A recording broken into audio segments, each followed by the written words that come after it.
Salut les pauvertes, moi c'est Gothmog et aujourd'hui on parle JDR. Est-ce que tu connais Dungeons and Dragons? Non, je déconne. Est-ce que tu connais Tunnel and Trolls? Bah si, Tunnel and Troll. Si, non, tu connais pas Ah, tu connais pas, d'accord. Bon, bah, ok. Tunnel and Trolls est un jeu de rôle créé en 1975 par Ken Saint-André. Il est considéré comme le frère ennemi de Donjons et Dragons. D&D pour Donjons et Dragons, TNT pour Tunnel and Trolls. En tout, il a eu le droit à 8 versions, enfin plutôt 7, puisque la 6ème version n'a jamais été publiée officiellement. C'est plutôt un recueil d'améliorations données par les joueurs internautes, et donc jamais vraiment publié. La V8 se présente sous la forme d'un livre assez léger, d'à peine 133 pages, comme celui-ci, d'ailleurs on voit qu'il a quand même du vécu, il est assez corné. Mais voilà, il est assez léger, ressemble presque à un magazine par son épaisseur, et vraiment, encore une fois, très très léger. Alors quel côté, l'édition 2020 de Loup-Garou de l'Apocalypse paraît être un véritable mastodonte, hein, clairement, avec ses plus de 500 pages de règles.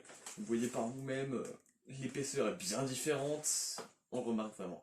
Jusqu'en 2019, date de sortie du livre de la Terre des Trolls, dont nous reparlerons dans une prochaine vidéo, qui sera consacrée essentiellement à lui. Et bien, l'univers de la Terre des Trolls est très secret, on a très peu de détails.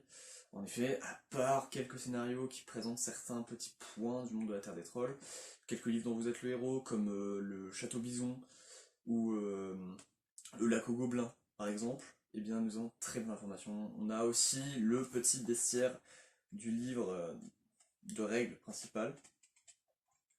Je vais vous trouver quelques créatures.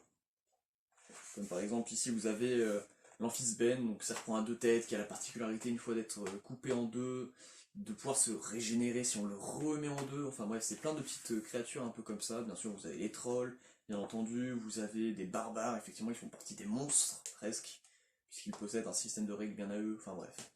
On reproche aussi assez souvent, ou du moins on pense que le monde de la Terre des Trolls ressemble, voire copie de Donjons et Dragons, pardon, ce qui est totalement faux. Effectivement, on a beaucoup de choses qui ne se ressemblent pas du tout.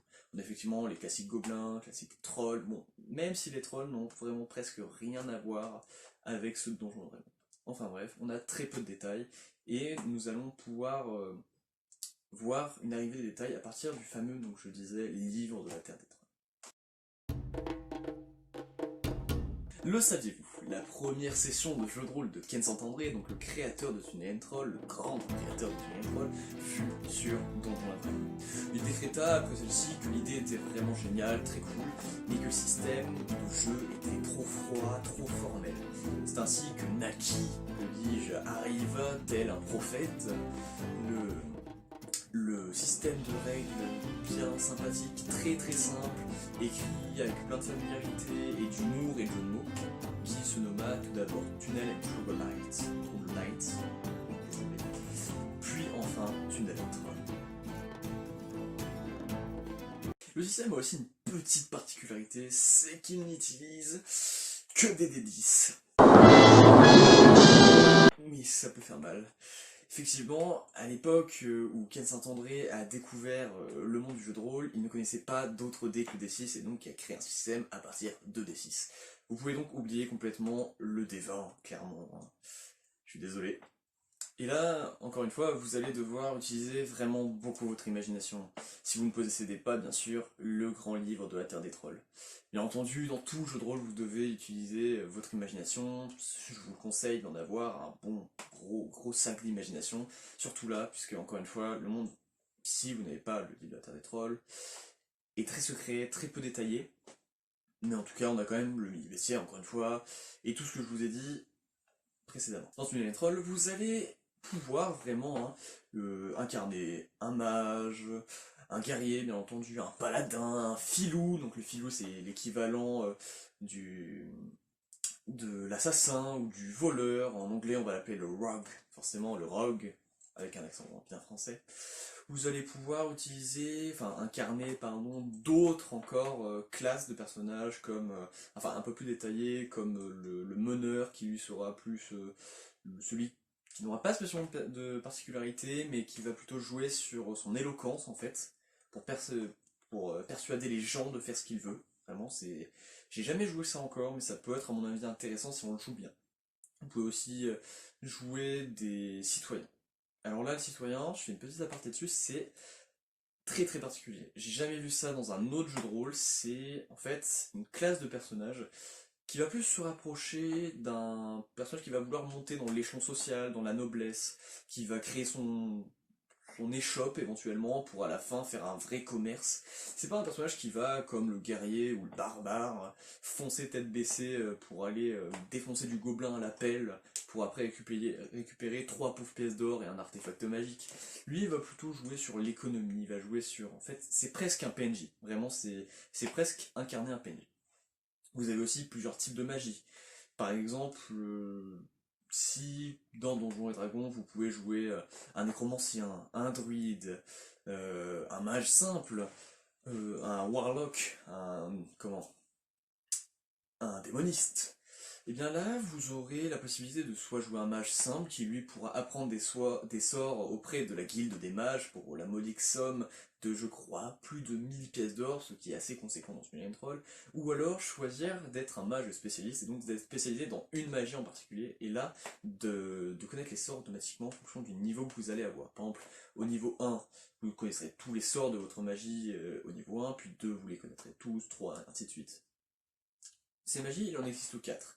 La magie de combat, qui bien sûr, comme on l'a dit, peut vous servir dans le combat. La magie cosmique, qui va avoir des petits intérêts, des actions physiques sur le monde, mais que vous ne pouvez pas voir. La magie de conjuration, ainsi que la magie métabolique. Dans TNT, donc celui d'un troll, vous avez aussi besoin d'une fiche de personnage qui possède 8 caractéristiques. Donc la force, la dextérité, la vitesse, la chance, le charisme, la conscience et le fluide.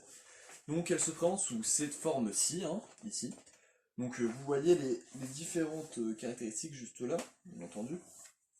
Donc ces caractéristiques vont être soit lancées, enfin déterminées par un jet de 3D à 6 faces, soit déterminées avec un nombre de points à répartir dans les cases. Vous avez donc toutes ces caractéristiques que vous comprenez forcément, je l'espère pour vous. Vous avez également la conscience, donc en fait qui représente la vie, les PV de vos personnages, ainsi que le fluide, donc le fluide qui lui représente la magie, les points de magie pour votre personnage. Si un personnage comme un mage peut lancer des sorts, ou le filou, car oui, le filou peut lancer un sort, il en connaît un, c'est lui qui le choisit de niveau 1 bien entendu, et bien pour le coup, chaque mage va donc faire un jet donc, de D6 au niveau de son sort. Bien entendu, si c'est un jet au niveau 1, il devra faire un résultat au-dessus d'un certain nombre de points. C'est comme ça que fonctionnent en fait les actions dans une troll. Et bien, une fois qu'il aura réussi son jet de dés, il devra dépenser une certaine dose de magie. Et une fois arrivé à 0, il a intérêt, bien entendu, à foncer vers l'arrière-garde pour ne pas se faire rétamer. Toutes les caractéristiques de la feuille de personnage, sauf la vitesse, peuvent être changées en fonction de la race que vous choisissez d'incarner. Par exemple, si vous choisissez d'incarner un elfe, son fluide, donc sa magie, sera doublée. Alors que si vous choisissez un troll, elle sera divisée aux 3/4. Voilà, ça c'est comment fonctionnent entre autres les races de personnages. Ici, vous allez pouvoir donc jouer pas des centaines, mais plusieurs dizaines de races en fonction du choix de votre maître du jeu. Personnellement, moi je suis maître du jeu et je n'accepte pas qu'un de mes joueurs joue un balrog ou un dragon. Désolé. Mais vous pouvez très bien jouer un nain, un hobbit, un elfe, un orc, un demi-orc ou encore un ogre, bien entendu. Certains laissent même passer des trolls des marais ou toute autre créature dans ce genre-là. Mais à mon avis, ça peut vite partir en n'importe quoi et je ne vous le conseille donc pas. En conclusion, Tunnel Troll est un très très bon jeu de rôle selon moi, qui regorge de créatures plus bizarres les unes que les autres en passant du troll loup à l'homme chiroptère, donc l'homme chauve-souris. C'est un jeu de rôle très simple aux règles très calmes, bien écrit, qui est très simple à mon avis pour commencer. Donc pour les débutants, je vous le conseille bien entendu, que vous commenciez en tant que maître du jeu, donc MJ, ou comme personnage, enfin comme joueur, donc PJ. Je vous le conseille grandement. Il est aussi rythmé de très belles illustrations de Liz Danforth, dont je vous mettrai des illustrations, par exemple juste ici. Vous verrez, ou du moins vous le voyez, c'est vraiment magnifique. Enfin moi je trouve que son dessin est très très beau, que c'est quelque chose d'assez agréable, qui rythme bien la lecture. les règles sont très simples, encore une fois, à comprendre. Vous n'allez pas vous perdre, comme par exemple, je sais pas moi, Cthulhu, où vous allez vite vous perdre et il vous faudra plusieurs lectures pour comprendre. Bien entendu, là aussi, il vous faudra plusieurs lectures, mais ça sera beaucoup plus rapide.